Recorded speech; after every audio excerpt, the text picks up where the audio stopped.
Isang mapagpalang linggo po sa inyo mga kaparapap. Ang ating ulam for the day ngayon ay tokwat manok. Bali manok po ang aking niluto para naman po medyo healthy ng konti. In-air fryer ko muna po siya, tapos saka ko po inilagay. Luto na po. Lalagay na po natin ang ating itlog ng pugo sa aking chay.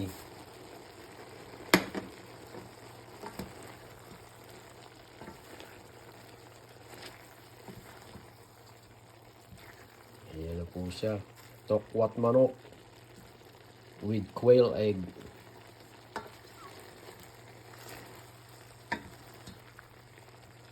Tuklap na naman ang bahaw nito. Salamat po mga kaparapap.